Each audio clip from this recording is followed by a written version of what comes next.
Hello, welcome to a brand new beginning of dream league soccer. DLSൽ നമുക്ക് പഴയതുണ്ടായിരുന്ന എല്ലാ ഡാറ്റയും കളഞ്ഞ് നമ്മൾ പുതിയൊരു ടീം ബിൽഡ് ചെയ്യാൻ പോവാണ്. നമുക്ക് ക്യാപ്റ്റനായിട്ട് സെലക്ട് ചെയ്യാൻ ഒരുപാട് പേരുണ്ട്. അതുകൊണ്ട് ഗ്യോഗ്രസിനും റഷ്ഫോർഡിനും വെച്ച് ഒരു സ്പിൻ ദ വീൽ ചെയ്യാം.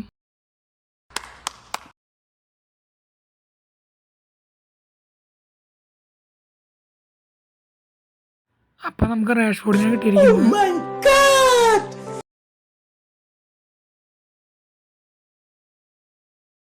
നമുക്ക് ഫ്രീ ആയിട്ട് ഒരു പ്ലെയറിനെ സെലക്ട് ചെയ്യാൻ അവസരമുണ്ട്. അപ്പോൾ അതാരാണെന്ന് നോക്കാം. ഓക്കെ, ഗോൾ കീപ്പറാണ്. 68 ഹാൻഡിലിംഗ്, 66 റിയാക്ഷൻ. അപ്പം നമുക്ക് ഉറപ്പിക്കാം തിരൂര് സ്കൂൾ ടീമത്തെ അതൊരു പ്ലെയറാണ്. കോൺ. അപ്പോൾ ഓക്കെ, നമ്മളിങ്ങനെ ഒരു പേര് കേട്ടിട്ട് പോലും ഇല്ല. അപ്പം ഇതാണ് നമ്മുടെ ടീം. അപ്പം നമുക്ക് ഫസ്റ്റത്തെ ഒരു മാച്ച് കളിക്കാം. നമുക്ക് ഓക്സ്ഫോർഡായിട്ടാണ് കളി. അപ്പം നമ്മുടെ team set, Oxford team set. അപ്പോൾ തുടക്കം തന്നെ റാഷ്ഫോർഡിൻ്റെ ഒരു മുന്നേറ്റം. Rashad boom.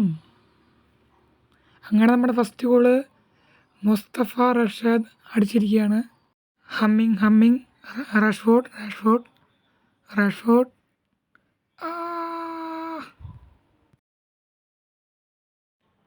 അദിയേലിൻ്റെ ഒരു ഷോട്ട് ഗോളായില്ല. റാഷ്ഫോർഡിൻ്റെ ഒരു ലോങ് റേഞ്ചർ. അത് പുറത്തേക്ക് പോയി. ഹേ, റാഷ്ഫോർഡ്. പെനാൽറ്റി. നമുക്കൊരു പെനാൽറ്റി കിട്ടിയിട്ടുണ്ട്. ഫൗൾ ചെയ്തിട്ടുണ്ടെങ്കിൽ യെല്ലോ കാർഡും കിട്ടിയിട്ടുണ്ട്. പെനാൽറ്റി അടിക്കാൻ റാഷ്ഫോർഡ് തയ്യാറാകുന്നു. അയ്യേ, നമ്മുടെ പെനാൽറ്റി ഗോളി സേവ് ചെയ്തു. ജേക്കോബിൻ്റെ ഒരു ക്രോസ്. Rashford goal. പെനാൽറ്റി പാഴാക്കിയതിനുള്ള മറുപടി റാഷ്ഫോർഡ് ഒരു ഗോളിൽ തീർക്കുന്നു. ഹാഫ് ടൈമായി. റാഷ്ഫോർഡിൻ്റെ ഒരു ക്രോസ്. അതിലെ ഒന്നും പറയാനില്ല. Hemmings boom, goal. Rashford boom, goal. അങ്ങനെ നമ്മൾ 4 ഗോൾ അടിച്ചിരിക്കുകയാണ്. അപ്പം നമുക്ക് കുറച്ച് സബ്സ്റ്റിറ്റ്യൂഷൻസൊക്കെ വരുത്താം. 4 സബ്സ്റ്റിറ്റ്യൂഷൻ നടത്തി. അതിലെ ഷോട്ട് ഗോൾ, സിമ്പിൾ ഗോൾ. അങ്ങനെ നമ്മൾ 5ാമത്തെ ഗോൾ അതിലെ അടിച്ചു. റാഷ്ഫോർഡ്. ഗോൾ കീപ്പറിനെ കടന്നടിച്ചു റാഷ്ഫോർഡ്. 6-0.